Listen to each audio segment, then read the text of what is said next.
The story then continues with Jinwoo sleeping in late only to be jolted awake by a call from Gina. Hearing his groggy voice, Gina immediately knows he's still in bed and asks if he even realizes what time it is. Glancing at the clock, Jinwoo notices it's already 2 in the afternoon, so Gina quickly reminds him that her parent-teacher meeting is today. Later, Jinwoo arrives at the meeting, looking surprisingly well-dressed. Gina is stunned by how dashing he appears, prompting Jinwoo to wonder if something's wrong, but Gina reassures him it's not that, it's just unexpected. He then explains that he just had to dress appropriately since showing up in sportswear wouldn't be suitable. Gina muses about how much people can change, and as they walk through the school halls, Jinwoo garners attention from the girls around, leaving them whispering in curiosity. Gina, noticing this, teases him about not having a girlfriend yet, offering to introduce him to someone, but he angrily dismisses the idea. Later, Jinwoo meets with Gina's teacher, who is full of praise for her.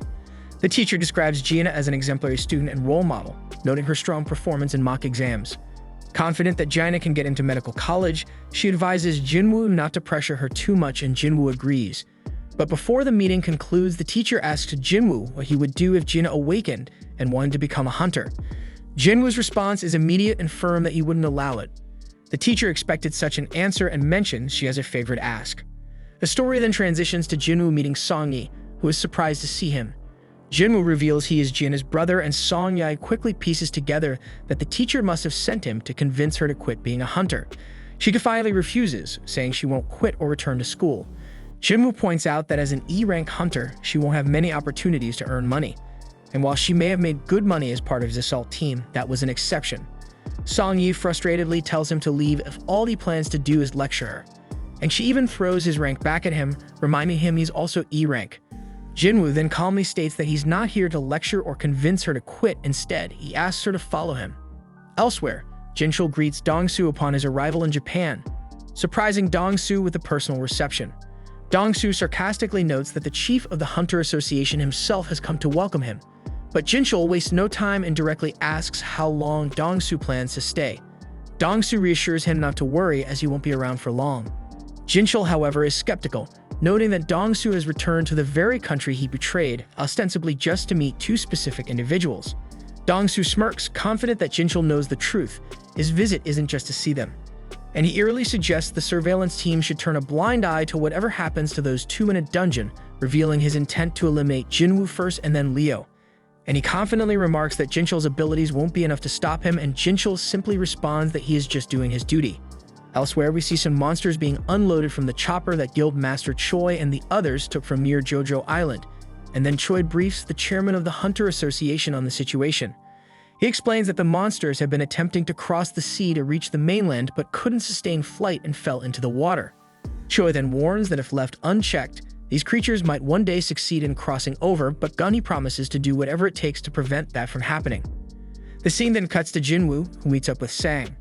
Sang, surprised by the unexpected call, comments on how rare it is to hear from Jinwoo and notices Song-yi is with him. Jinwoo then apologizes for the sudden request, but Sang assures him it's fine, though he's curious about Jinwoo's interest in observing their training.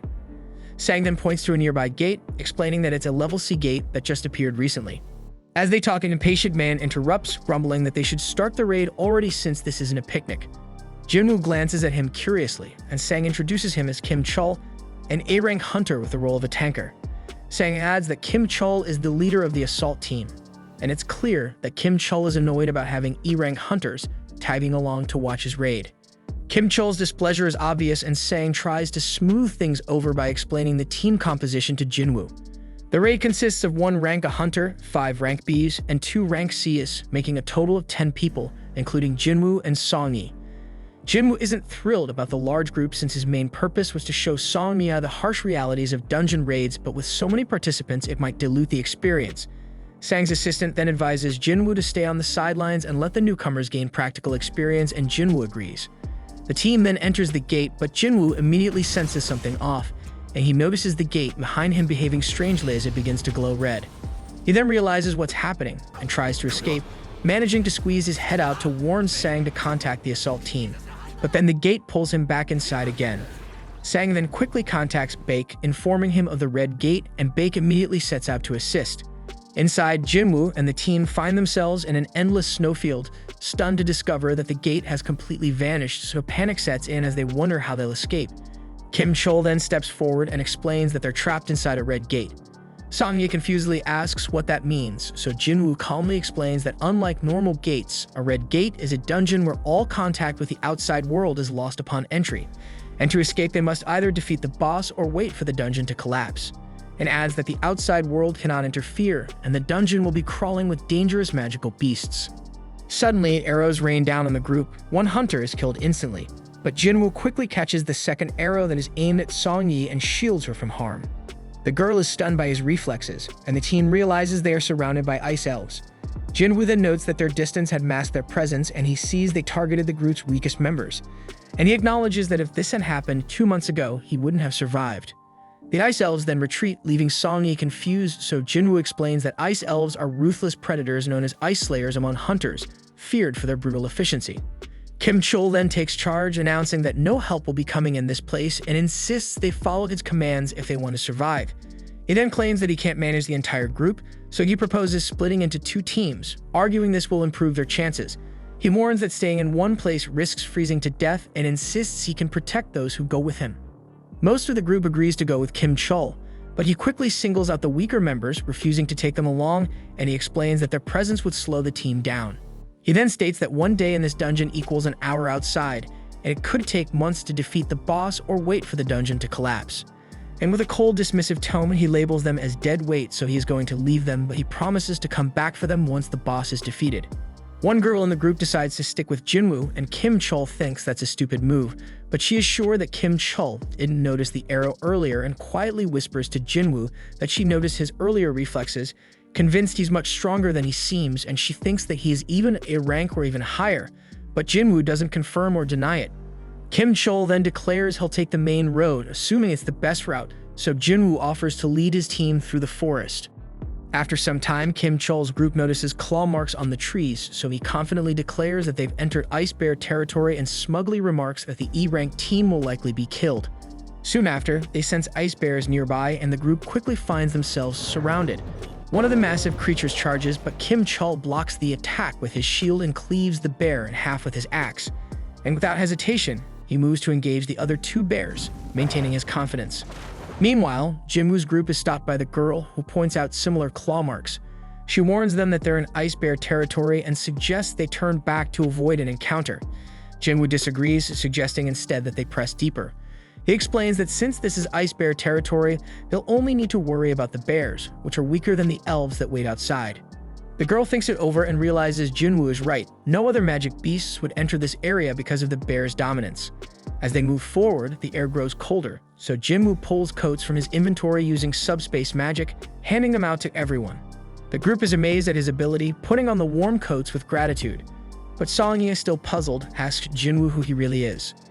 Jinwoo avoids the question, reminding her that he brought her here so it's his responsibility to protect her, but he requests that she and the others not ask further questions. Just then, a massive ice bear emerges from the shadows, so Jinwoo steps forward and changes his title to Wolf Assassin as he prepares for the fight.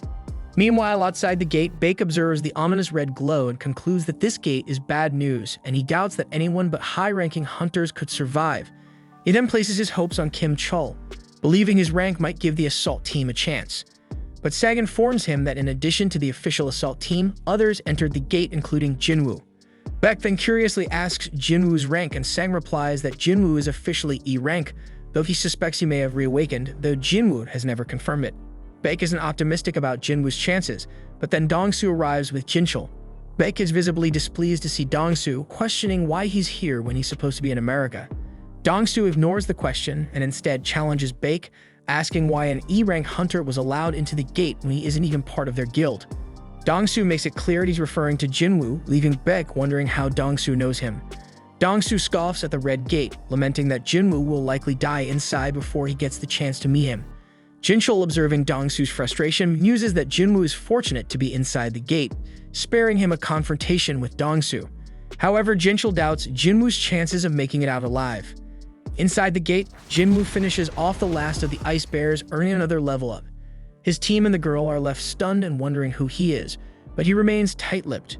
Later, the group gathers to eat roasted bear meat, and they are astonished that Jinwoo managed to take down so many bears alone. The girl warns that they can't afford to relax just yet, as the lair of the monsters must be nearby.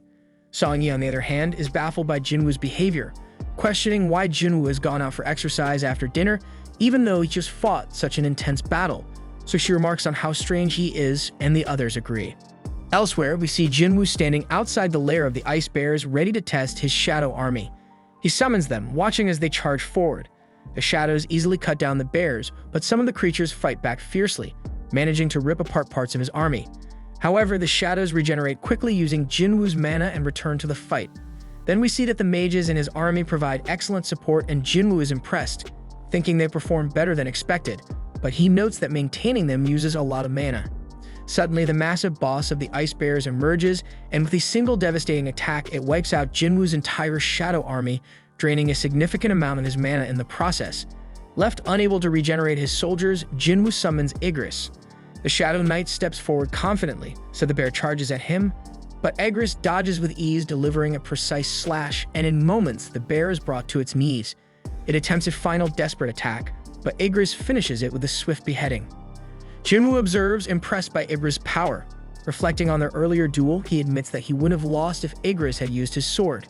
Even now at his current level, Jinwoo believes Igris might still be stronger, and then he praises Igris for handling the fight so well. Meanwhile, Kim Chol's party faces the elves, and we see that all of his teammates have been killed, leaving him alone struggling to process what the hell just happened. He bitterly reflects on how close he was to becoming an elite member of the White Tiger Guild, only to end up in this dire situation. The sight of the elves and the remaining survivors terrifies him, and he realizes he has no chance of winning, so he runs as fast as he can to escape. Then we see Jinwoo stands victorious over the Death Bears, showcasing his immense power as a necromancer. With a simple command to rise, shadow bears emerge from the corpses, seamlessly joining Jinwoo's ever-growing shadow army. Outside the portal, Sang explains that the strike force has been trapped inside for 3 hours, which translates to about 3 days in the portal's distorted time. Red gates are notoriously dangerous, so Dongsu concludes that Jinwoo must already be dead and begins preparing to leave. However, Dongsu halts his departure, demanding to know why Jinwoo was associating with the White Tiger Guild in the first place. Sang casually explains that Jinwoo is merely an acquaintance who wanted to observe a C-rank mission. Then while Sang feels relieved that this answer should suffice, Dongsu shocks everyone by suddenly choking Sang. Dongsu isn't fooled, he knows Sang has a talent for identifying promising new hunters. At that moment, Baek steps forward, transforming as he tells Dongsu to stop. This only enrages Dongsu further, who dismisses Bak as nothing more than a big fish in a small pond. The two S-rank hunters then release some of their power, sending waves of terror through those nearby. Sang grows increasingly alarmed, fearing that an S-rank battle could devastate the entire area. But despite this, the tension escalates, and the two hunters clash. Inside the portal, Kim Chol feels relieved after escaping the elves, but his relief turns to horror when he stumbles upon the mangled corpses of the Death Bears. The sight terrifies him, and he begins to wonder how the E-ranks he abandoned could possibly be responsible for such devastation. The sheer destruction leaves him trembling, so he suspects that the ice layers might be the true culprits and quickly retreats into the forest. Outside the gate, Dongsu is impressed when Jinchul intervenes, managing to stop the escalating S-rank fight, so Jinchul humbly admits that the only reason his arms remain intact is that the two S-rank hunters restrained themselves at the last moment. Jinchul then reassures Dongsu that Jinwoo is just an E-rank hunter, emphasizing that he reevaluated Jinwoo 2 months ago and found no reason to believe otherwise. Additionally, Jinchul explains that the surveillance team's investigation into your brother's death revealed it was caused by a magic beast. Dongsu dismisses this as a convenient public cover-up, convinced that if Jinwoo isn't the culprit, then the killer must be the wealthy Leo. Jinchul then questions why Dongsu is targeting Jinwoo if he believes he isn't the killer, but Dongsu's reply is cold and blunt. It's an excuse to kill. But before the conversation can continue, Dongsu is called away, muttering that Jinwoo is lucky. Sang watches him leave and reflects on how no one truly grasps the depth of Jinwoo's power the way he does. Confident in Jinwoo's strength, Sang believes he will survive the Red Gate. Inside the gate, Jinwoo's group sits around a fire, trying to stay warm. But their moment of peace is shattered when Kim Chol storms in, furious to see these weaklings alive and thriving. Dressed in weather gear and surrounded by blankets and food, they're clearly in much better shape than his own group. So Kim Chol gets enraged and accuses them of hoarding supplies, claiming his team died because they lacked proper equipment. Blinded by anger, he demands to know who was hiding all the gear and blames Park, suspecting she joined the weaker group because she knew the truth. Kim Chol then issues an ultimatum, counting down from 3 and threatening to eliminate them all if the culprit doesn't confess.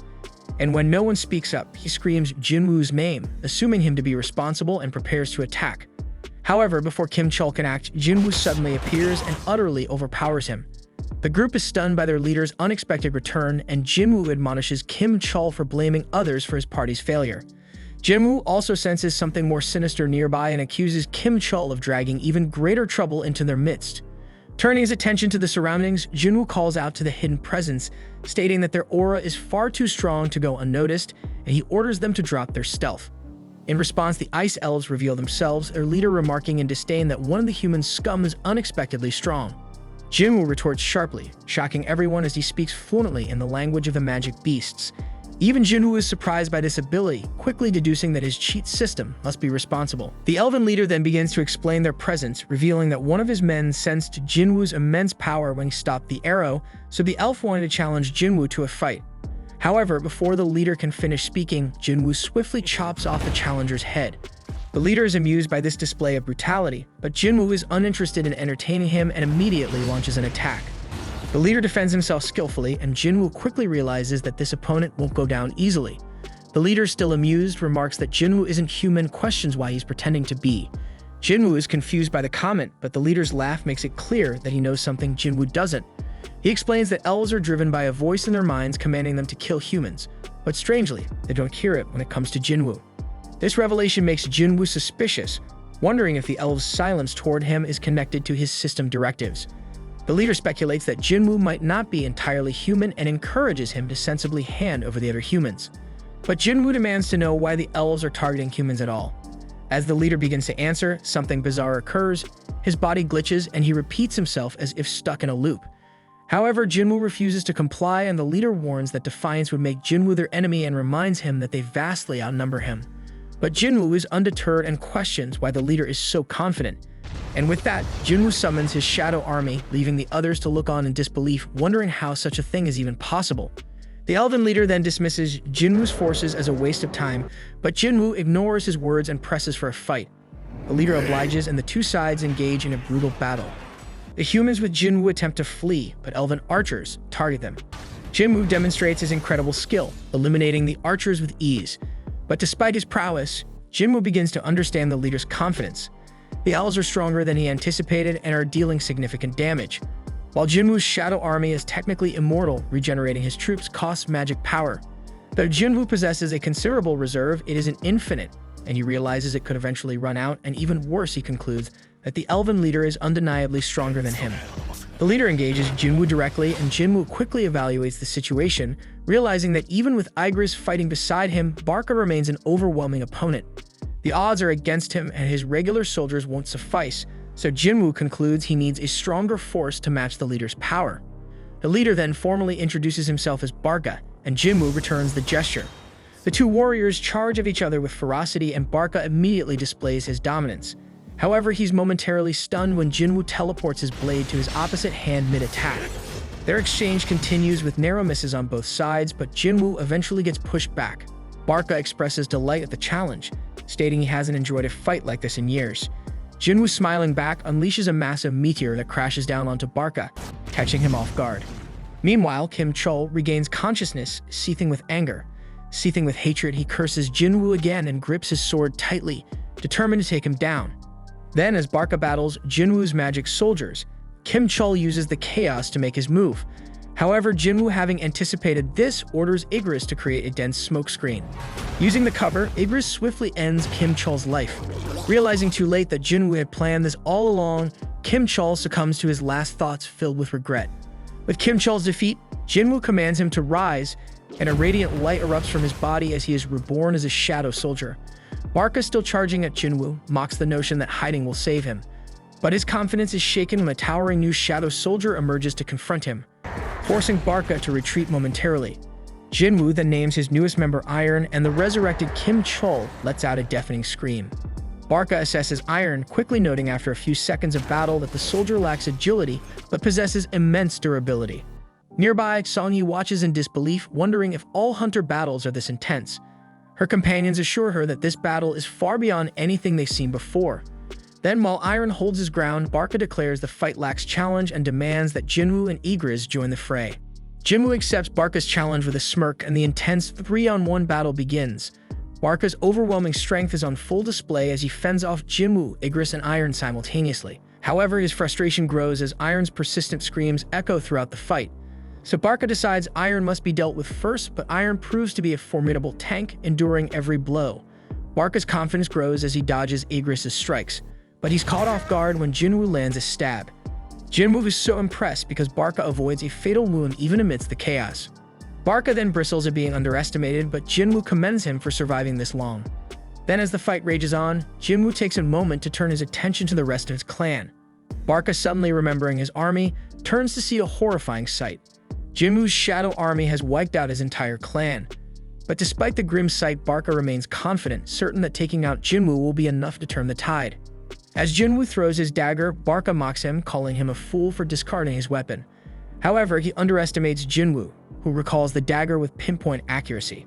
Barca barely blocks it, but his weapon is destroyed in the process. Jinwoo then seizes the moment, ordering Iron to restrain Barca. Immobilized, Barca becomes the target of an immense fire attack unleashed by Jinwoo's magic soldiers. But despite the devastating strike, Barca isn't finished. He cuts through Iron and vows to annihilate the humans, but Jinwoo counters, silencing him once and for all. Jinwoo declares the battle over, but Barca, defiant to the end, insists it's not finished until he says so. His defiance is short-lived as Iron regenerates and crushes him completely. So Jinwoo reiterates that the battle is indeed over, as Barca lies lifeless on the ground. The ground then begins to tremble, but it's actually merely Iron ensuring their victory is absolute. Jinwoo reprimands Iron, reminding him to show restraint, and silently hopes this behavior won't become a recurring issue. The group then breathes a collective sigh of relief, astonished as Jinwoo calmly tells them it's time to leave. They all feel relieved to leave, but before that, Jinwoo takes one final look at Barca's lifeless body. Outside the portal, Sang tells Baek it's time to return home as a week has passed inside and the chances of survival seem slim. But Baek refuses to leave, unwilling to abandon his guild members. Then both men are stunned when the portal begins to open, and Baek confidently assumes it's Kim Chul emerging, certain his guild member managed to succeed. However, both are shocked when the figure stepping out isn't Kim Chul but Jinwoo, alive and unscathed. Sang's confidence proves correct, and Jinwoo stands as the undeniable victor. The gate then closes and Baek is left wondering about Kim Chul's fate, and when he learns that only the low-ranked hunter survived, he is horrified and deeply curious about what transpired inside. Baek then approaches Jinwoo for answers, but Jinwoo, visibly exhausted, tells him to direct his questions to someone in his guild. Baek is taken aback, interpreting this as defiance, and he is stunned by the audacity. As Jinwoo wasn't asking, he was ordering, and worse it could even be taken as a threat. Tensions rise as Baek grows more serious, emphasizing that 6 of his guild members are missing, making it his duty to find out what happened. Jinwoo, unfazed by the intimidation, calmly points out that he was the one who saved the 2 surviving members, which means Baek should be showing him gratitude instead. Baek takes a moment to cool down, realizing Jinwoo is right, and apologizes for his earlier demeanor. Then, with the situation diffused, Jinwoo takes Songyi home. After Jinwoo departs, Baek turns to Park, asking about Jinwoo and why he seems so angry. Park explains that Jinwoo's mood only changed after defeating the boss. Sang suggests that it must be due to exhaustion, noting that Jinwoo is usually a kind person.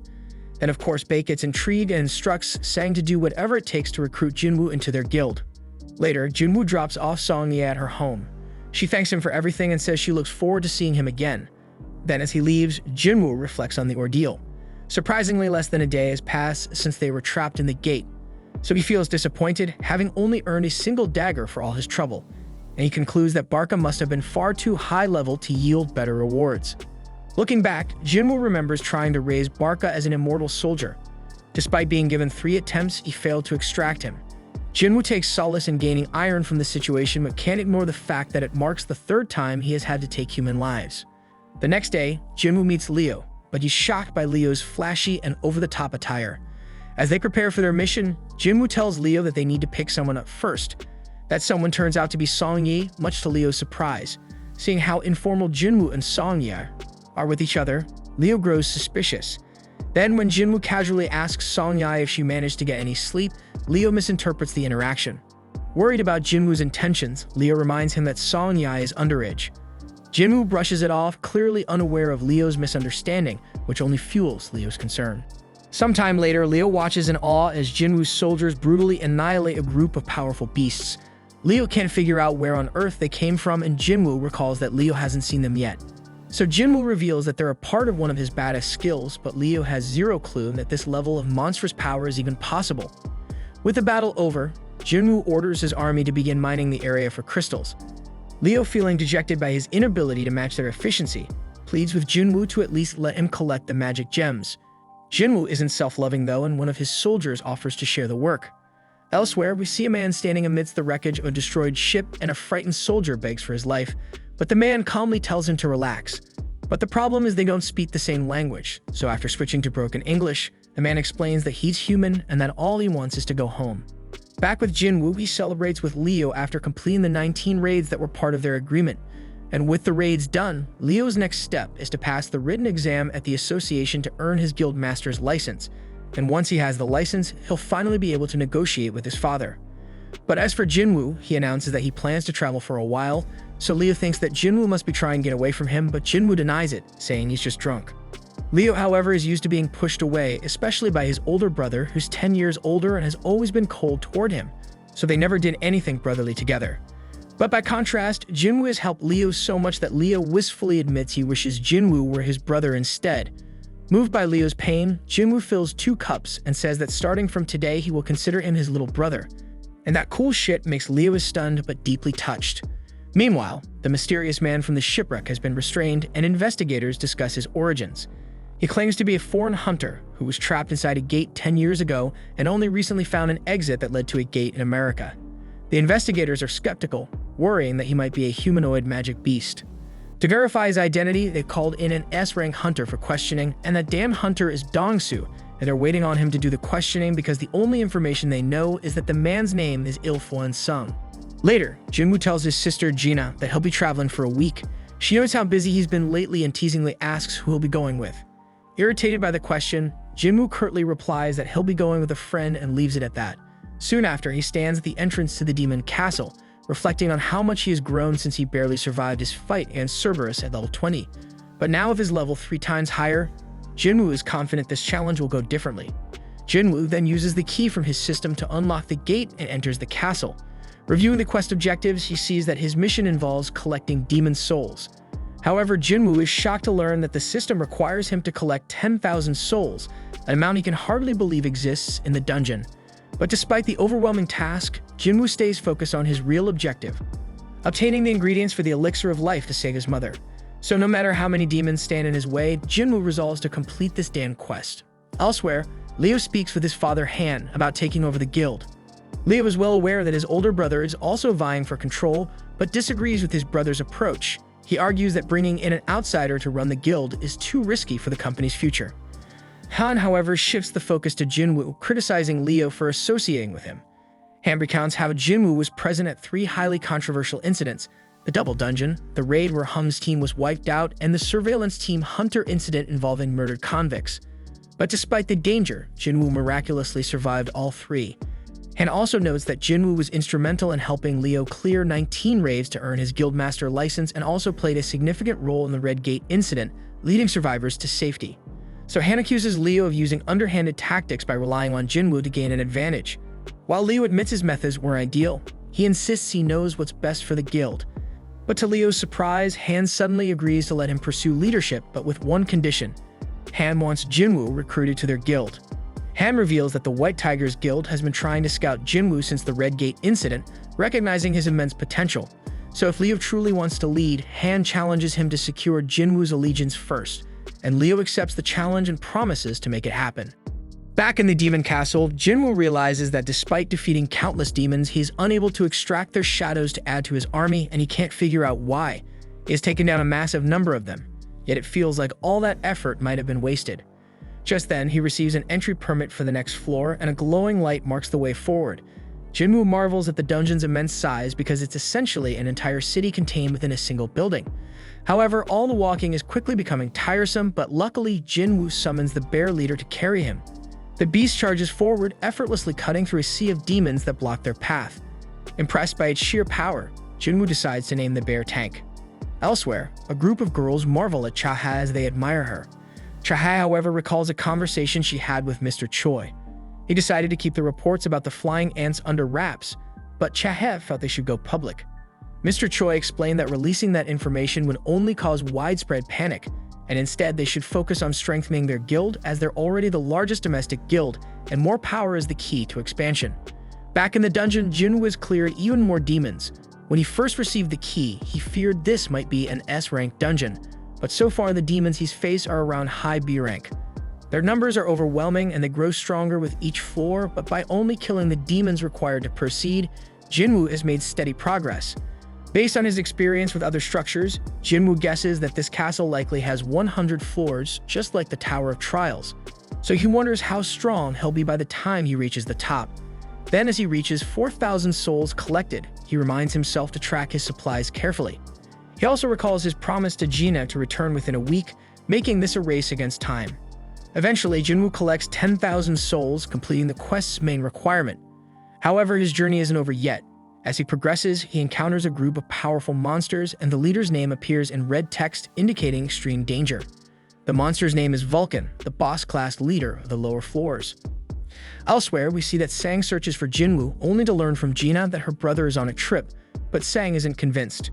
There are no records of him doing a raid or leaving the country, and the last trace the association has of him is right in the middle of the city, so the association can only speculate about where he's gone.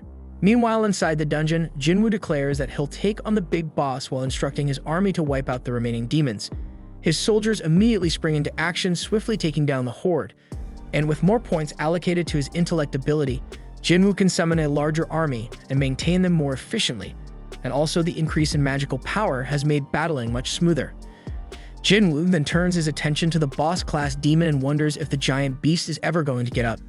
Assuming it's just going to sit there, he's caught off guard when it suddenly moves with blinding speed to attack him. Jinwoo reacts just as fast, dodging the strike and countering with a damn powerful punch that sends the massive demon flying. Even Jinwoo is surprised by his own strength because all he did is punch the damn monster, so he wonders if he accidentally leveled up his power. However, Vulcan isn't finished and it lets out a thunderous roar, so it seems it's about to shift into another form, reminding Jinwoo of his previous battle with Cerberus. The beast then charges at him with alarming speed, so Jinwoo calls out to Iron, who sends him a shield just in time. Jinwoo blocks the attack, but the giant launches a relentless barrage of punches. Jinwoo is stunned by how something so enormous can move so quickly. As the attacks continue, he manages to find an opening and moves behind the beast, only to discover that it can anticipate his movements. Vulcan is an absolute monster, and the only vulnerable-looking spot that Jinwoo can identify is his little head. Jinwoo then begins running, formulating a strategy to limit the beast's mobility. Spotting the perfect building nearby, he sprints toward it. Vulcan, too focused on chasing Jinwoo, crashes straight into the structure. And with the beast momentarily immobilized, Jinwoo summons his weapon, and in one decisive strike, he slices through Vulcan's neck. The Lord of the Lower Floors is defeated, and Jinwoo receives an item called World Tree Fragment as his reward. Elsewhere, we see that Ilfuan is being interrogated by Dongsu, who has heard rumors that Ilfuan might be a talking magic beast. But Ilfuan denies the claim, offering to undergo any tests, including DNA analysis, to prove his humanity. But despite this, Dongsu plays the role of a bad cop and shuts him down, ordering him not to speak unless asked a question. Dongsu is irritated that his fun has been spoiled and takes a look at Ilfuan's paperwork. Ilfuan then asks if he can say something, but Dongsu snaps at him and told to shut up. Ignoring the warning, Ilfuan presses on, asking how much humanity truly understands about gates and magic beasts. Dongsu has no idea what the hell Ilfuan is talking about, so Ilfuan elaborates, explaining that the dungeons, gates, and beasts are merely the tip of the iceberg. He warns that a power capable of triggering an ultimate catastrophe has already awakened. Ilfuan then reveals that he can't say any more, but insists that his only goal is to avert this disaster. Dongsu has had enough of what he considers nonsense and reminds Ilfuan that millions of hunters exist worldwide. He argues that if enough of them combine their strength, they can handle any threat. Ilfuan, however, reveals that sheer numbers won't matter against what's coming. He warns that those hunters will be devoured and turned into weapons against humanity itself. Dongsu, increasingly frustrated, dismisses Ilfuan's claims and turns to the absurdity of his backstory, specifically how a magic beast supposedly managed to have a wife and 2 kids. With mock curiosity, Dongsu asks what Ilfuan's son's name is, so Ilfuan replies that his son's name is Jinwoo. Dongsu's mood shifts to amusement as he smirks, informing Ilfuan that his son is dead. He refuses to answer any of Ilfuan's questions, adding that Ilfuan can ask his son all about it when they meet in the afterlife. Dongsu flexes his power while making this threat, but Ilfwan's expression darkens, his eyes filling with murderous intent. Back in the dungeon, Jinwoo's shadow army is ripping through yet another group of demons. Jinwoo acknowledges the leader of the group and remarks that the battle has become entirely one-sided, and he wonders if the demon leader is surprised by how terrifying his shadow soldiers are. But then it becomes clear to Jinwoo that even the undead can experience fear as the demon visibly trembles. And in a blink of an eye, Jinwoo sliced the leader's head clean off. Then a notification pops up revealing that Jinwoo has just defeated Metis, the Guider of Souls, and has leveled up even further. Back outside, we see that part of the city lies in ruins after a massive disaster. An investigator remarks on how battles between S-rank hunters can reshape entire landscapes, obliterating everything in their path. He notes, however, that they're lucky this fight was contained to just this area because it could have been far worse. The destruction was so sudden and overwhelming that it seemed to happen in an instant. Surveying the aftermath, he reflects on how Dongsu was defeated so quickly that the damage barely had time to spread. Back in the dungeon, Jinwoo has run out of food, signaling that this is as far as he can go for now. He's reached floor 75, and while there are likely only 25 floors left, it's still quite a journey. The gains, however, have been worth it. From the skeleton he defeated, Jinwoo received a necklace, and from the beast on level 50, he obtained an earring. Both items are powerful on their own, but together they offer a set bonus, adding 5 points to all stats. Noticing one empty slot in the set, Jinwoo deduces that there's one more boss-level beast to defeat. He also earns an item called the Sphere of Avaricious, and while it doesn't benefit Jinwoo directly, it doubles the firepower of his magic soldiers when they wield it, making it a valuable asset. Finally, Jinwoo's latest reward is the chance to open the cursed random loot box. He feared he might never get another opportunity, so he's relieved to find his second key inside. But unfortunately, the key comes with no instructions, leaving him clueless about when or where to use it. For now, these rewards take a backseat to Jinwoo's main objective, gathering the ingredients for the Elixir of Life. He already has the World Tree Fragment from Vulcan, and the spring water from Echo Forest after defeating Metis, but that's 2 out of the 3 ingredients needed to save his dying mother. So Jinwoo vows that the next time he returns to this dungeon, he will finish what he started and complete his mission. Afterward, Jinwoo exits the instance dungeon and reflects on his progress, and he realizes that he now only needs the purified Demon King's blood. Knowing how crucial it is, he concludes that he must be fully prepared before attempting to obtain it. Checking his stats, Jinwoo notices a significant increase in his level after his recent trip. However, he's still classified as an E-rank hunter, so while he can continue leveling up, his E-rank status prevents him from participating in high-level raid missions. So Jinwoo decides it's time to drop the facade and reveal his true strength by having his rank reassessed. The next day, Jinwoo heads to the assessment center for his rank revaluation. Coincidentally, Kitchell, Sang's ever-loyal sidekick, is also at the center, scouting for potential recruits. Kitchell casually observes the hunters, guessing their ranks when he spots Jinwoo among them. Recognizing him instantly, Kitchell quickly calls Bak, informing him that Jinwoo has come to get reassessed. Upon hearing this, Bake drops everything and rushes to the assessment center. Meanwhile, Jinwoo waits for his turn. He overhears a nearby conversation between 2 hunters. One of them reassures the other, who is visibly nervous, telling him that the test is simple. The anxious man explains his predicament, revealing that he needs to earn money as a hunter to support his wife and daughter, who have threatened to leave him. The other guy tries to comfort him, saying that as long as his rank is better than E, he'll be fine. He even points out recruiters who are ready to make offers to anyone ranked above E. Hearing this, Jinwoo reflects on how this has always been the harsh reality for E-rank hunters. Moments later, he is summoned for his test. Inside, the examiner notes that Jinwoo is here for a reassessment and assumes he's familiar with the process, so she instructs him to place his hand on the black crystal and wait. Jinwoo complies, but the examiner immediately notices an issue. An error message appears on the machine. She asks him to try again, but the same error pops up. The examiner repeatedly resets the machine, yet the result remains unchanged. Her superior arrives, noticing her distress, and asks if something is wrong. She explains the situation, believing the machine must be malfunctioning. So the superior decides to conduct the test himself, but when the same error occurs, he realizes it's not a mechanical failure.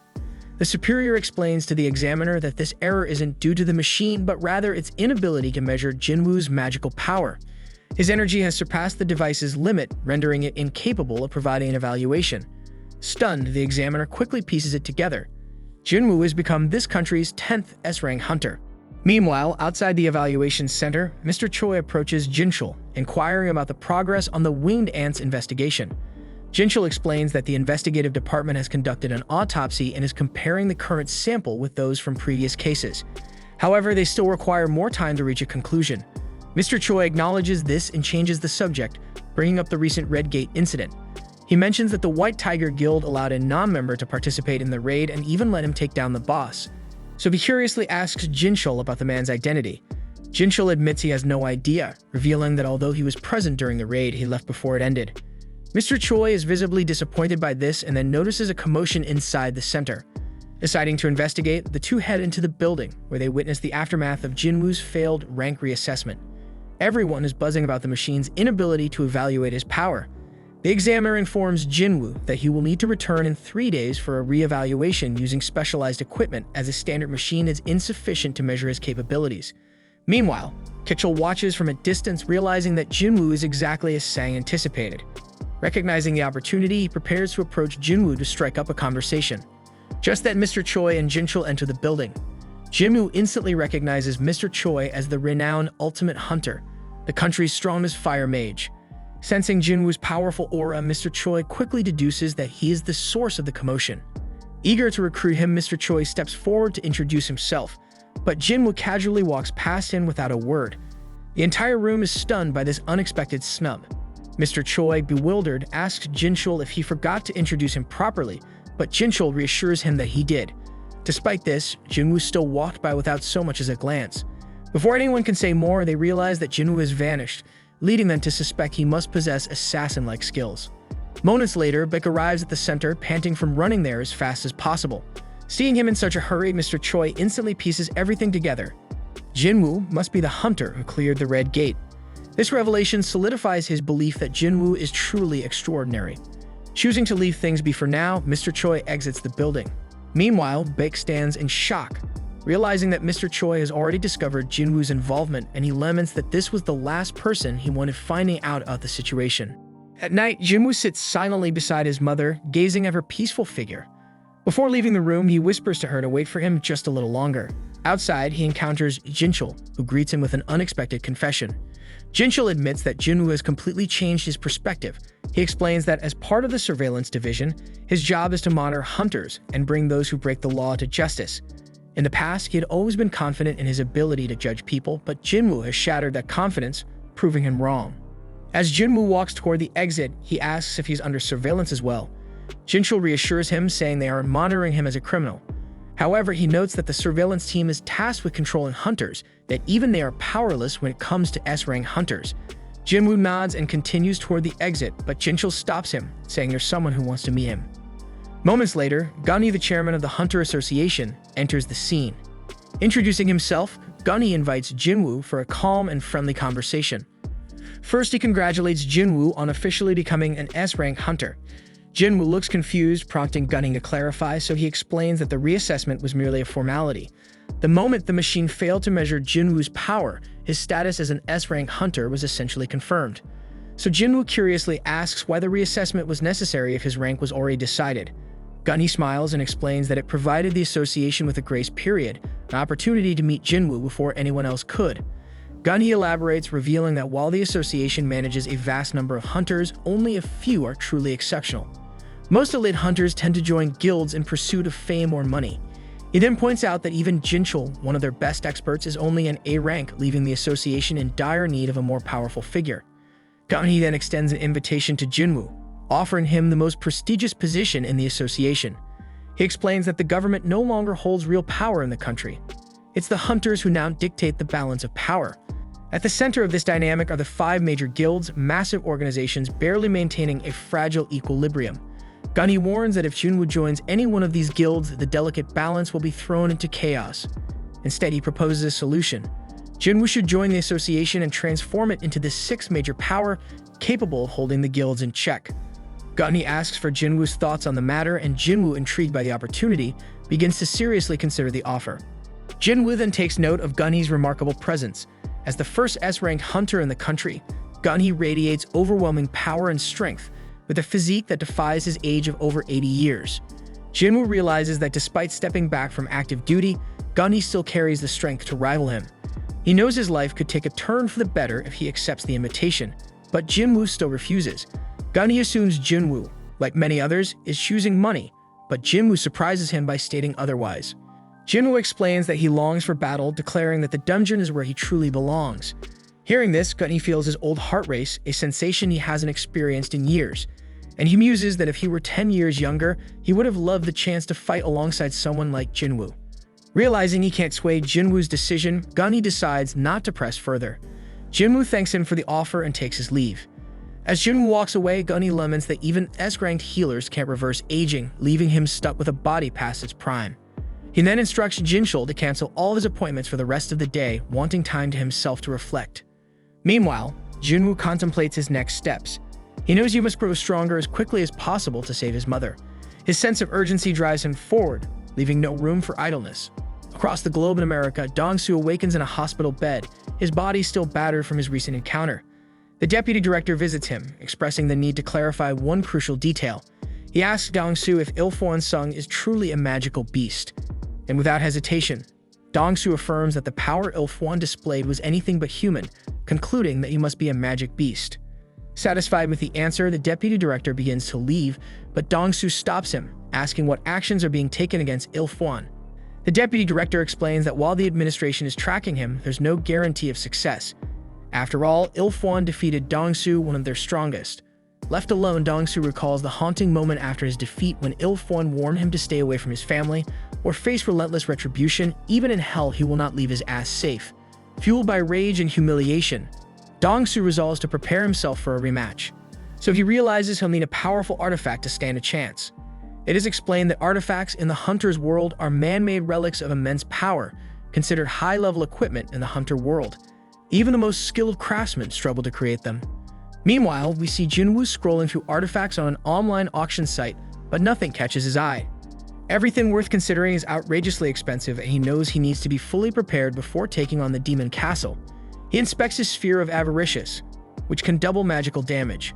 He notes that while some market items can boost magic power by 20 to 30%, there's nothing else that can outright double it. Jinwoo realizes the sphere could fetch a massive price if sold, but its origins would raise two main questions, especially since he's only ranked E. So he thinks that if he had records of completing a rank E raid, selling it might be easier. But as an E rank hunter, even participating in those raids is off limits. Just then, his search leads him to a job listing from the Hunters Guild. They're hiring miners for a large-scale expedition, and to his surprise, there's no rank requirement. Meanwhile, Gunny reviews Jinwoo's file. He notices how drastically different Jinwoo looks compared to 4 months ago, leaving him to question if Jinwoo is a false ranker. However, Jinchul assures him otherwise, revealing that Jinwoo sustained several injuries while clearing low-ranked dungeons. He then explains that Jinwoo became a hunter to fund his sick mother's care and pay his sister's tuition. Gunny, impressed by his devotion to his family, learns that Jinwoo recently joined the Hunters Guild raid mission. Gunny assumes Jinwoo couldn't resist the sign-up bonus, but Jinchul corrects him, explaining that Jinwoo joined as a miner, not part of the assault team. Gunny is puzzled, unable to figure out Jinwoo's motives. Meanwhile, we see Jinwoo arrive at the gate site. He's accepted as a miner due to his strength, which stands out even among combat-type hunters. Jinwoo then explains that large-scale gates, such as rank A, require various teams: the assault team for fighting monsters, a mining team for extracting mana stones, and the recovery team for collecting monster corpses. So with so many people involved, the rewards are substantial. Meanwhile, inside the dungeon, we see the guildmaster Mr. Choi battling the monsters solo. He incinerates them with his powerful fire magic, while the tanks shield the team from his flames. The monsters are left charred, and Mr. Choi presses forward, hunting down the rest with ease. A short while later, the assault team exits the dungeon and Jinwoo observes them, assuming they've cleared every monster except for the boss to keep the gate open. So he realizes how strong Mr. Choi must be to lead the team through a rank gate without issues. The miners then gossip about the Hunters Guild's second-in-command as she emerges from the gate, revealing herself to be Cha-ha. Jinwoo then senses her powerful aura, and for a brief moment, she picks up on his. Though the sensation quickly fades, she wonders if it was her imagination. Jinwoo, impressed by her perception, decides to focus on his work. The miners then enter the gate and begin extracting mana stones. And while the others are focused on mining, Jinwoo's interest lies in the ranked boss. He wishes he could see it at least once. Overhearing miners whispering about his E rank, he shrugs off their comments, thinking that this kind of talk is universal. As he gets to work, his impressive strength draws attention, leaving the others questioning if he's truly E rank. After some time, the leader calls for a lunch break, so everyone else exits the dungeon, but Jinwoo stays behind, determined to finish his work before resting. The leader invites him to join them, but he declines, focused on clearing his mining area. As the others leave, Jinwoo's expression sharpens with determination because he sees this as his chance to sneak a look at the boss. Sprinting toward the boss room, he wonders if it's stronger than anything he's ever faced. Though he knows fighting it would be a massive loss for the Hunters Guild, he can't suppress his excitement. Summoning his dagger, he moves closer, ready to enter. But just before stepping in, he's stopped by Chaha. Her piercing voice cuts through the silence as she asks, "What the hell are you doing here?" Jinwoo thinks that this was a damn careless move on his part, and with a resigned sigh, he tells Chaha that he simply got lost and ended up here. She asks him if he is from the mining team and bluntly informs him that this is the boss room, ordering him to step back. Jinwoo silently admits that Chaha truly lives up to her reputation, as he hadn't even heard her coming until she spoke up. Chaha then notices that the dagger she had seen earlier in Jinwoo's hand has vanished, wondering if her eyes were just playing tricks on her. Jinwoo apologizes for wandering off, a trace of regret coloring his tone, and she snaps at him to get out immediately, lest he aggravate the boss. Jinwoo attempts to leave, but as he passes by Chaha, she spots something off and commands him to stop. When he halts, she takes a whiff of him, surprised that he isn't reeking. She asks him if he's really a hunter, and upon confirming he is, and that he's ranked E, she wonders if something's wrong. Yet she brushes it off, cautioning him to be careful on his way out. As he turns to leave, she ponders whether his lack of stench is due to his low rank, and in a quiet moment of introspection, she admits that he actually smells pretty damn nice. Afterwards, we see Jinwoo heading into the dungeon after his break, while his mining buddies are quietly envious that he got to meet Chaha when he got lost. They mention that they can only admire her from a distance and explain that she tirelessly patrols the area to shield them from the boss, even sacrificing her own rest time. Jinwoo realizes with a flicker of admiration mixed with wistfulness that this is why she was around the boss room, and the mining boss tells him that she's a bit uneasy around the scent of other hunters. The miners add that it's due to her unique constitution, which is why she always covers her nose with a handkerchief. Jinwoo then reflects on how her reaction to him was notably different, and he wonders if that means he doesn't carry the typical hunter scent. He recalls that the boss of the Red Gate said something similar, and he figures it must be because he's just a player. With a subtle mix of curiosity and uncertainty, he wonders what being a player actually means, though he has no damn clue. Later, we see him receiving his pay after the mining wraps up, and the miner boss expresses his gratitude as they finished ahead of schedule thanks to him. The miners then remark that he possesses a natural knack for this, and the boss even confesses that in all of his time he's never encountered anyone quite like him. He inquires if Jinwoo would consider working for him on a long-term basis, promising fair compensation, but Jinwoo replies that this is merely a one-off deal for him. The boss frowns at this, but he still requests Jinwoo's assistance for one more day, explaining that tomorrow they have consecutive A and C rank missions. Jinwoo reflects that his reevaluation test is scheduled for the day after tomorrow, and he feels a surge of confidence having finally grasped the raid process today. Still, he's startled to learn that the Hunter Guild has lined up raid missions one after the other, planning to tackle 2 missions tomorrow. The boss informs him that the second assault team will be assigned to these missions, leaving Jinwoo thoroughly amazed. The boss boasts that the true strength of the Hunters Guild lies in having 2 assault teams capable of raiding rank 8 gates, something no other guild in the nation can manage. Energized by this revelation, Jinwoo agrees to return tomorrow as well, and the boss, clearly delighted, promises to speak to his superior about doubling his salary. Jinwoo modestly tells him not to worry, but the boss remains insistent. That night, we see Chahae with a trace of concern instructing someone to look into Jinwoo within the mining team, and she discovers that the person already knows him. He explains that Mr. Choi had tasked him with the same job the other day. However, he is unable to share any details as every piece of information on Jinwoo has been sealed by the blasted Hunter Association. He finds it utterly odd because he's never witnessed the association lock away data on someone who isn't a top-tier hunter, and before he can say more, Chahae abruptly ends the call.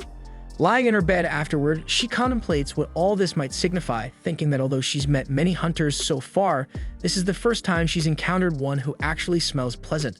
The next day, we observe Jinwoo arriving at the gate site, and everyone greets him with open arms, a welcome stirring memories of his early hunting days and drawing a gentle smile to his face. They then decide to begin with the C-rank gate for the day, and we see Jinwoo working the mana stones like a damn human excavator. After wrapping up the work, he joins the others for a meal, and the boss keeps praise on him, claiming they managed to finish early and enjoy this lunch break solely because of his effort. The boss even wonders if Jinwoo truly doesn't want to stick with them, offering to pay him 5 times the usual rate, but Jinwoo flatly refuses the deal. Shortly after, Sun Ki-hoon, the captain of the second assault team, shows up, asking if someone from the mining crew can lend a hand since their porter couldn't make it today. The boss suggests that the recovery team would be better at hauling things, but Ki-hoon fires back that they already mentioned being short-staffed. Clearly annoyed, the boss isn't thrilled with the suggestion, and Ki-hoon ups the ante by offering a risk allowance if they accompany his team into the dungeon. Yet the boss shoots him down, insisting that low-rank hunters like them aren't fit to serve as porters in rank dungeons. Certainly no amount of cash would change that. Still, Kuva makes one final pitch to see if anyone's interested, and Jinwoo boldly raises his hand. The boss tries to talk him out of it, but Jinwoo retorts not to worry, confident in his own guts. But despite their protests, warning Ki-hoon that Jinwoo is new and clueless about what he's getting into, Ki-hoon simply asks for his rank.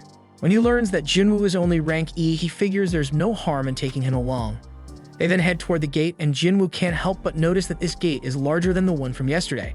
Kuvun comments that while it might be bigger, its magical energy isn't as potent as the previous gates, reassuring him that it's not dangerous. After all, the second team wouldn't be there otherwise. Jinwoo soon spots that the team comprises 6 rank A hunters and 3 rank B hunters, a lineup that still qualifies as an assault team even without an S rank member. As they step into the gate, Jinwoo muses that the magic here is likely weaker than before, yet he can't shake an ominous vibe reminiscent of the Red Gate. The team's healer tells him not to get worked up, assuring him that all the hunters here are incredibly capable and nothing will go wrong as long as he sticks with them. Meanwhile, Kuhn is convinced that once this raid mission is over, he'll be officially promoted to captain of the team.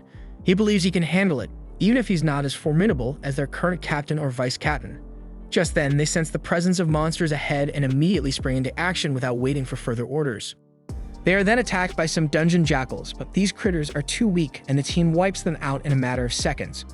They're all surprised to see dungeon jackals here, and Jinwoo wonders if they're a rare sight. So the healer explains that they are merely C-rank monsters, and it's strange to encounter them in a rank dungeon, since weak monsters like these are usually devoured by stronger ones. Jinwoo then notices collars around their necks, revealing that these jackals were being raised as hunting dogs by someone. Just then, more monsters approach, and they realize it's an army of high orcs. One of them attacks by throwing a spear, and Kuhn barely manages to block the strike. They charge at him, and the tank uses his taunt skill, but it proves ineffective as the monsters target those in the back. Although one of the hunters manages to repel them, the orcs take no damage due to their high magic resistance.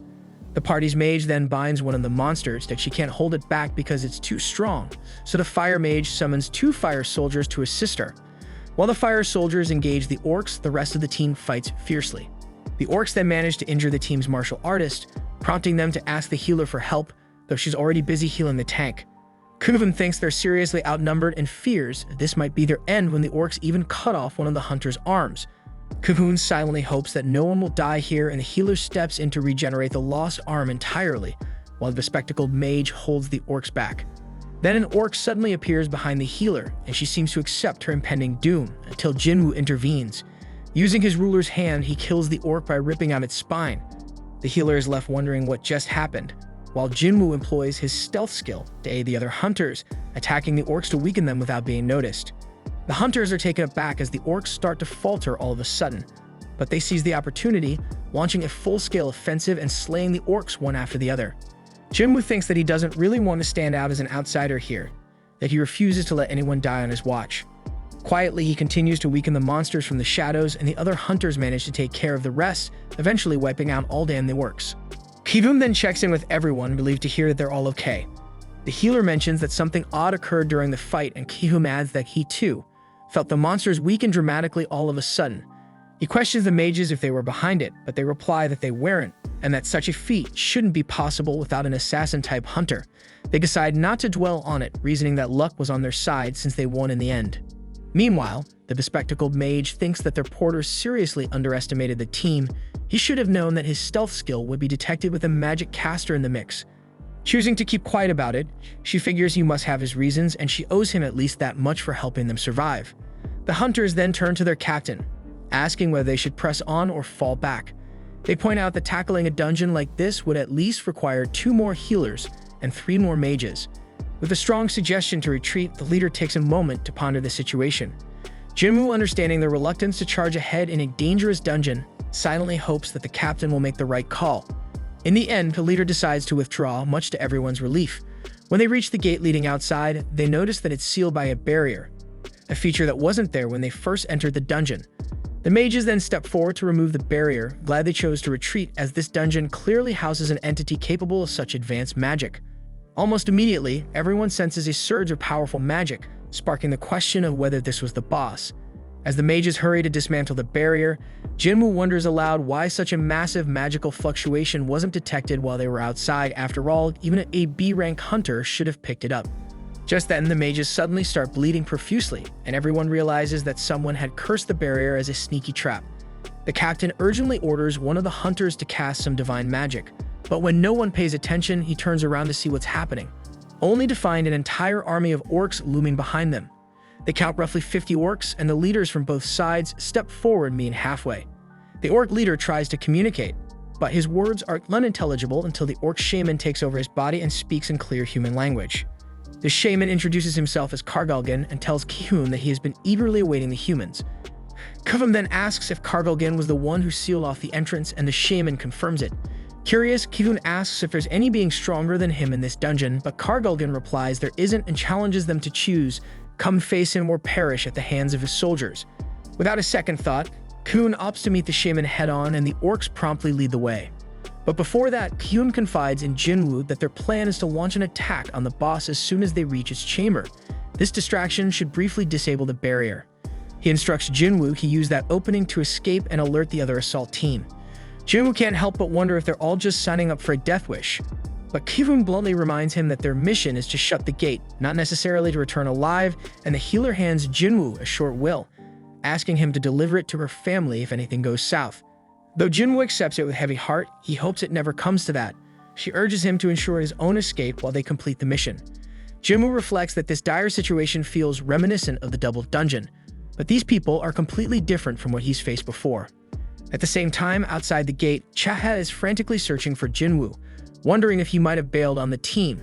When the mining boss notices her distress, she inquires about Jinwoo and learns that he has entered the gate as a porter. Back inside, Jinwoo and the rest of the group finally arrive at a throne room, where they are greeted by Kargalgan and a massive, terrifying horde of orcs. At the same time outside the gate, we see Chaha wondering why Jinwoo entered as a porter, given that he only has one life to live. She recalls having seen him yesterday standing in front of a boss room with a weapon in hand, which now makes him seem rather suspicious. She then informs the miner leader that she'll venture inside to investigate, asking if they have any proper weapons available. The leader only produces a pickaxe and hands it to her. When she inquires if there's anything else, he admits he has nothing resembling a weapon, just a few more mining tools. Chahe opts to go in empty-handed, but he questions whether she can manage without any damn weapon, so she reluctantly takes the pickaxe along. At the same time, the hunters inside the gate are stunned by the sheer number of high-level orcs, convinced that if so many of them emerge, they could easily raise entire cities. They notice that the 4 generals of the orc army are even mightier than the rest of the horde, and the boss orders the orcs to be silent.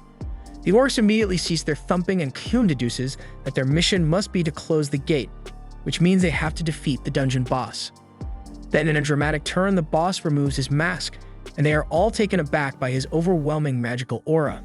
They're practically crapping their pants at how insignificant they feel compared to him, and Ki-hoon boldly asks why he has gathered them here.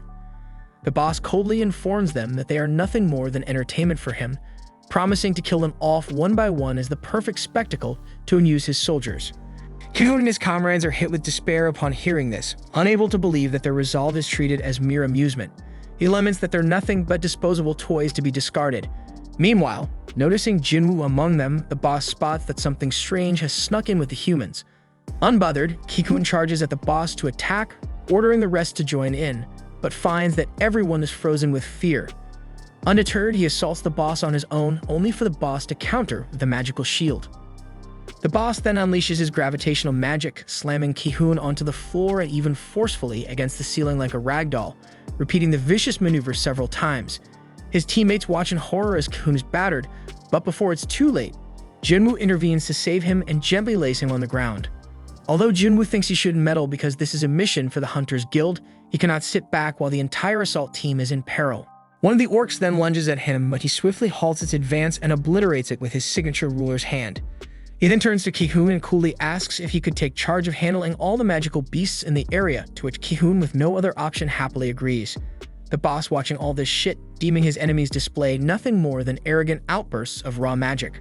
While Jinwoo admits that it was the first time he had encountered such overwhelming power, even if their roles naturally pit them against one another. And with grim determination, he summoned his shadow army, vowing to end the boss's reign once and for all. Meanwhile, outside the dungeon, where the surveillance team headed by Jinchul has gathered at the gate, the miners murmur in confusion about the team's presence, and Jinchul himself wonders aloud why Jinwoo has been working as a miner here for the past 2 days.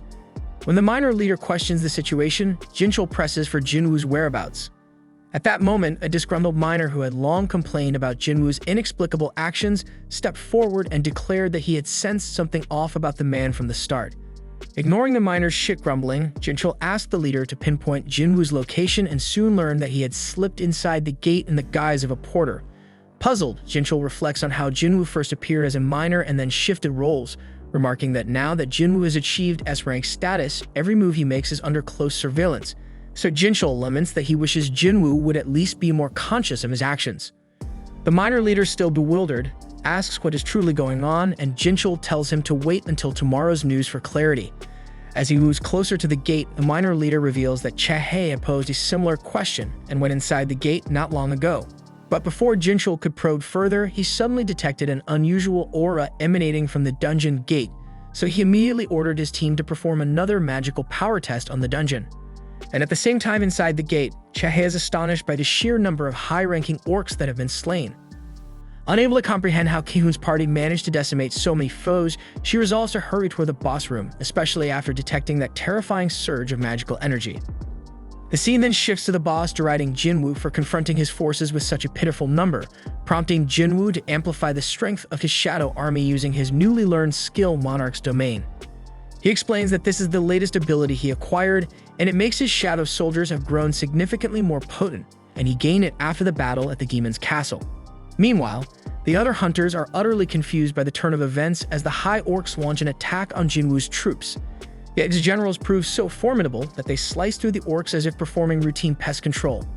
Jinwoo is busy helping to whittle down the enemy ranks, and the hunters note that his movements mirror those of Chae. They remain baffled as to why someone with his power would initially come in as a mere porter. As the battle rages on, Jinwoo becomes acutely aware that the strength of his infantry is only on par with that of a B-rank hunter. His soldiers are falling at an alarming rate, 4 to 5 casualties for every orc slain. Realizing that unless he cuts down the orc horde swiftly, his own mana reserves will be drained, Jinwoo braces for more. But at that moment, the boss unleashes a searing fire spell aimed directly at his shadow soldiers, jeering that Jinwoo should not get too full of himself.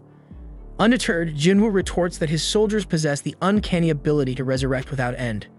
Not satisfied with that, the boss then escalates his assault further by launching his gravity magic at Jinwoo and his soldiers, and he boasts that he will keep annihilating his forces until his magical reserves run dry. But despite repeatedly wiping out Jinwoo's army, Jinwoo continuously resummons his troops without pause. And amid this freaking relentless cycle, Jinwoo wonders if the boss is deliberately keeping his distance with his long-range magical assaults, while the boss muses over how long Jinwoo can possibly sustain this damn futile resistance.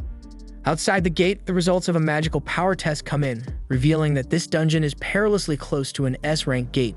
Jinchul immediately instructs the miners to contact the leader of the Hunters Guild without delay, and the surveillance department mobilizes to support the assault team.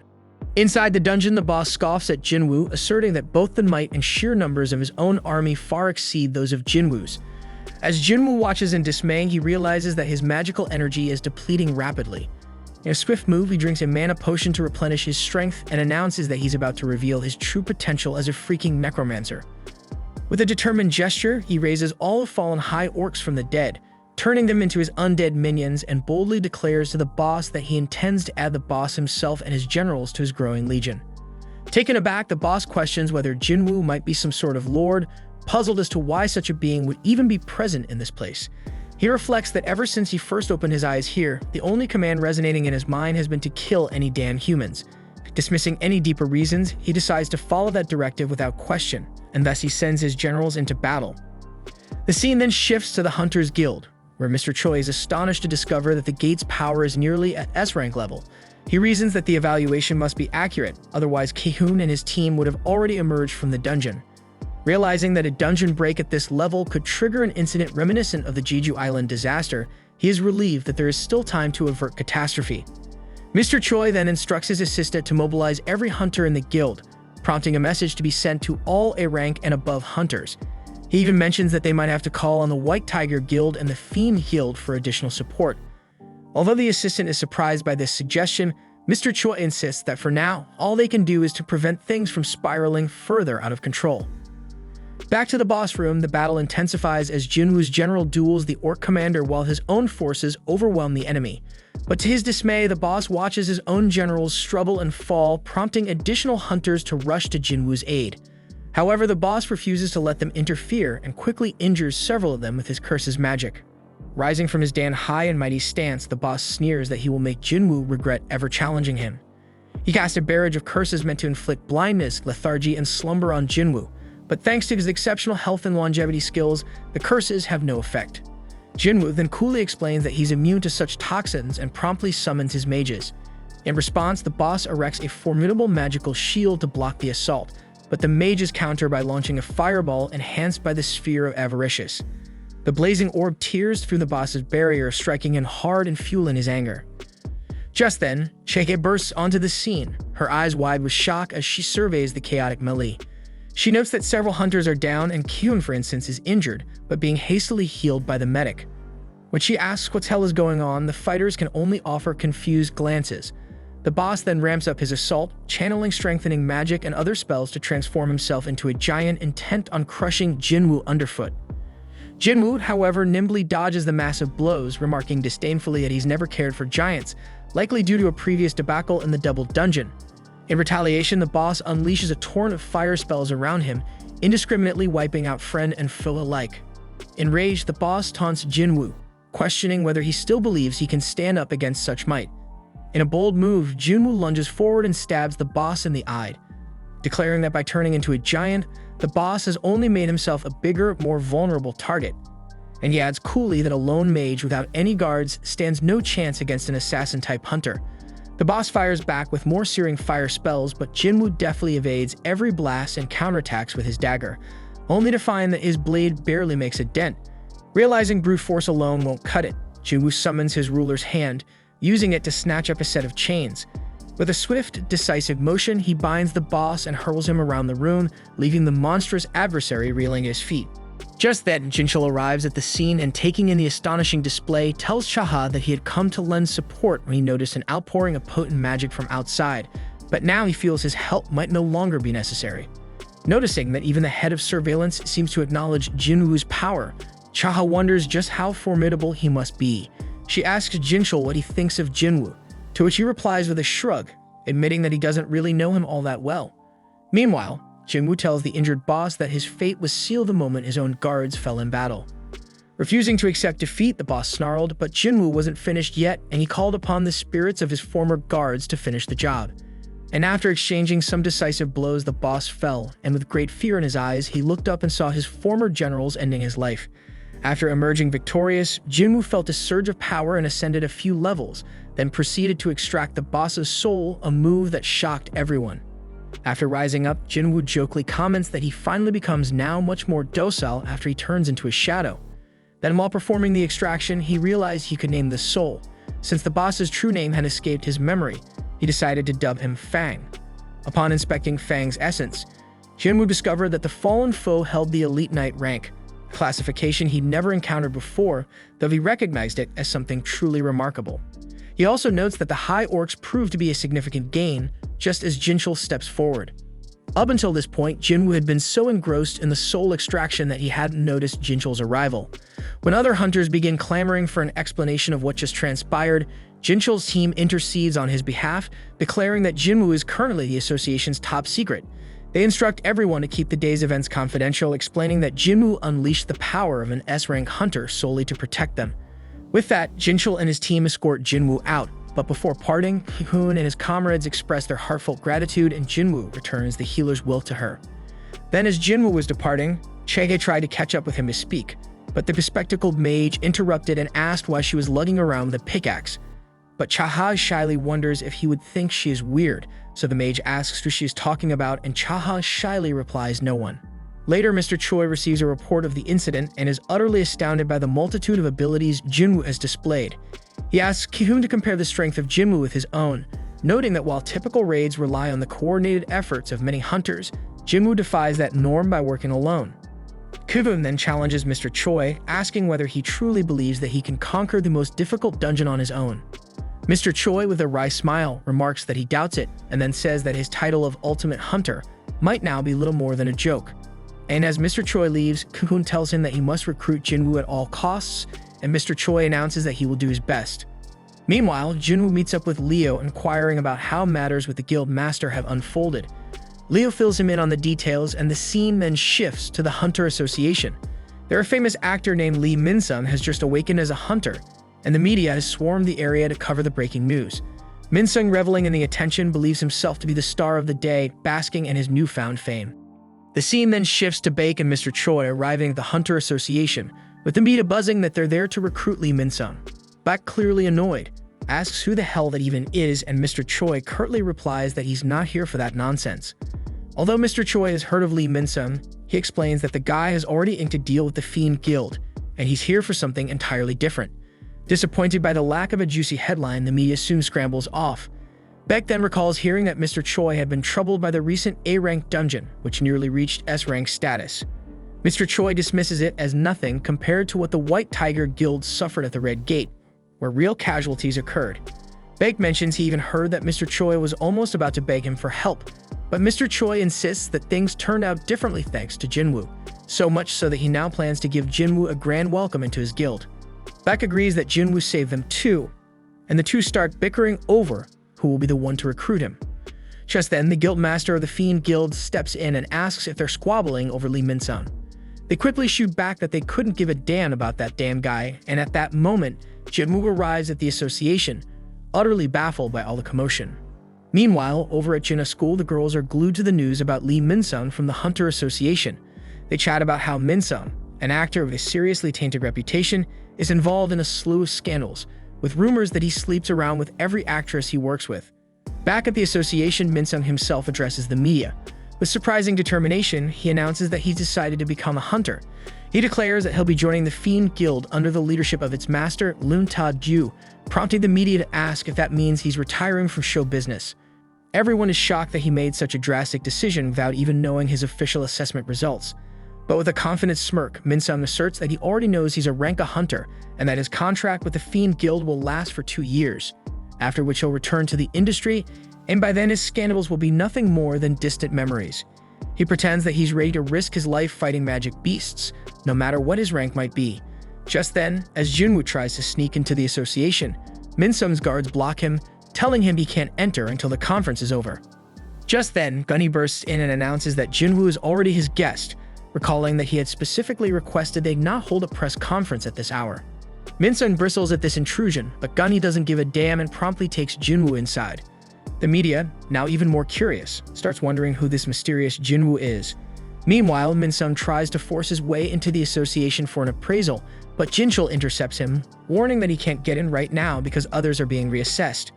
Min-sung seethingly asks Jinchul if he even knows who he is, threatening that a single word from him could cost him his job. Yet Jinchul, clearly clueless about his shit identity, orders him to stay outside or else. We then see Gunny escorting Jinwoo to the reassessment venue, where Jinwoo notices that Mr. Choi and Baek are present to review his results. Entering the assessment room before they begin re-evaluating his power, the assessors ask him what abilities he uses. Jinwoo casually demonstrates by summoning one soldier, though Gunny knows full well that's just the tip of the iceberg, as Jinchul has filled him in on his true capabilities. Deciding it's time to show his real strength, Jinwoo summons his entire army, declaring that he can bring forth about 100 more soldiers on command. Gunny is visibly stunned by this display, and both Mr. Choi and Baek can practically feel the sheer intensity of his magic. So powerful that it makes them wonder if his abilities even surpass their own. Before long, the appraisal process concludes and Jinwoo is issued an S-rank hunter license. He thinks to himself that with this new status, no one will ever suspect him if he sells the Sphere of Avaricious, using the money to get properly equipped. With renewed determination, he decides that his next target will be the Demon Castle, and Gunny eagerly looks forward to seeing what he can accomplish. We then see Jinwoo leaving the association with Mr. Choi and Baek waiting eagerly to talk to him about recruiting him. but he simply walks right past them, insisting he has other pressing matters to attend to. Just as he opens the door to the association, he's ambushed by flashing cameras, the media snapping pictures of him. Sangye, astonished to see his face on the news, shows the photos to Jinna, who is equally shocked to discover that her brother has become an S-rank hunter. All of Jinwoo's associates catch wind of the news. Some can't believe their eyes, while others had long suspected it was only a matter of time. Back at the association, the media have shifted their focus away from Minsum and are now bombarding Jinwoo with questions.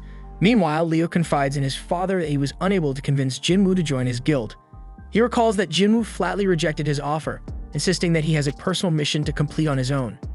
Jinwoo explained that joining any organization at this point would only slow down his progress. He must grow stronger independently, and then he asked Leo to come with him instead. Back to the present, Leo pleaded with his father to let him follow Jinwoo. In response, his father scolds him for what he sees as an extremely selfish decision.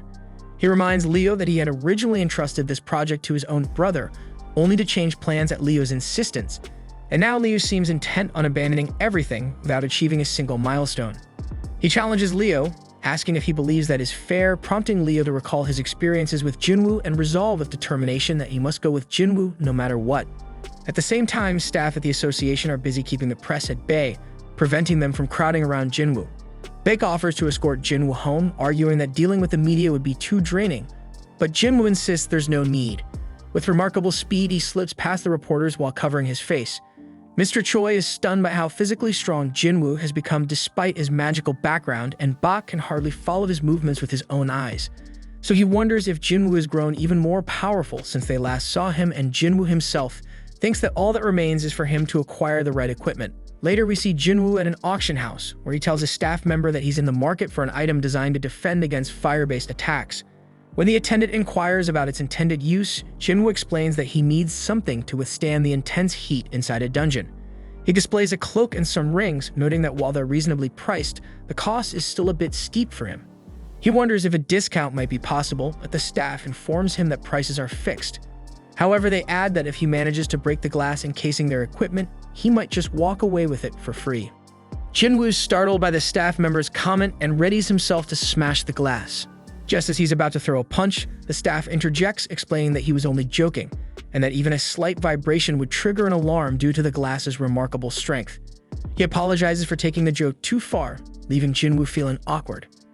Frustrated, Jinwoo tells the staff that he'd rather see some proper weapons instead.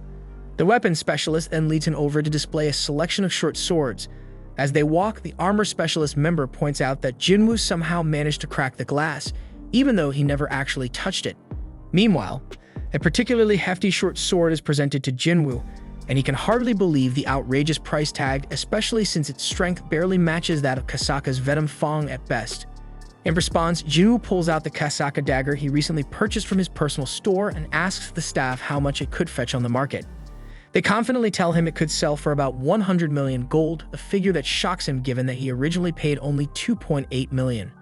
This revelation convinces Jinwoo that items bought at the store are highly valuable, and he begins to think that he might not need to part with the sphere of avaricious after all. Taking a break, Jinwoo retreats to the bathroom, and the scene shifts to the headquarters of the White Tiger Guild. There, Baek reflects on Jinwoo's immense strength, pondering how his second awakening might have ended long ago, yet he continues to grow stronger. Bak wonders if he has been approaching things the wrong way, and he starts to consider that perhaps Jinwoo is a hunter who can keep getting stronger indefinitely.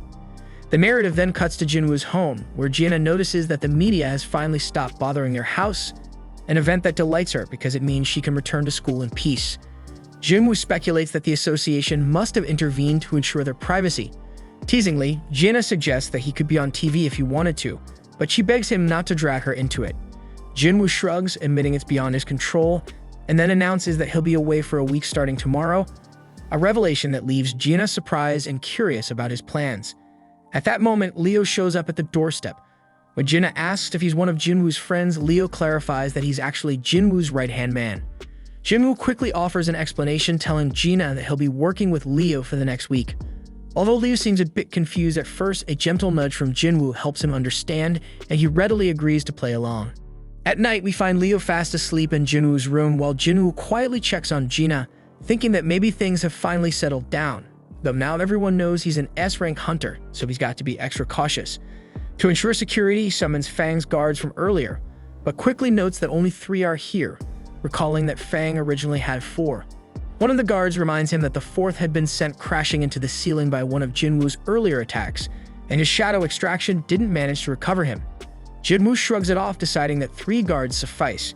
He then leaves one of them along with 2 ordinary guards to watch over Jinna. Then while on the rooftop, Jinwoo reflects on the need to bolster neighborhood security and orders some of his soldiers to patrol the area, ensuring it remains peaceful. Overhead, we then see a majestic flying magic beast soar through the sky. The following day, Jinwoo and Leo are seen driving together. Leo thanks Jinwoo for letting him stay over, and Jinwoo reassures him that there's no need to worry about him running away from his house. Leo then inquires about Jinwoo's business at Daesung Tower. Jinwoo reveals that he's scheduled to train for an entire week there, much to Leo's surprise. After all, he's already an S-rank hunter. Jinwoo simply replies that he still believes in the pursuit of greater strength, a sentiment that doesn't surprise Leo all that much. Later, inside the imposing Demon Tower, Jinwoo, adorned in his water-based ring and wind robe, embarks on his latest conquest. He receives a quest to slay the demon monarch Baron residing on the top floor, with a reward promising a rune stone for the Shadow Exchange ability plus 30 ability points. Fired up by the challenge and the rewards on offer, he teleports to the 76th floor.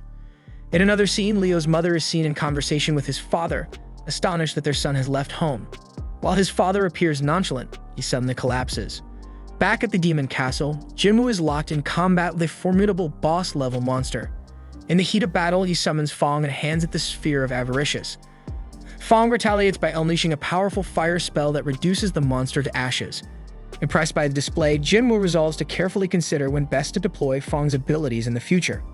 Later, we see Leo's father awake in the hospital, learning that Leo has come to visit him. His wife confesses that she lied about his collapse being due to overwork to Leo, and they recall the doctor's grim explanation.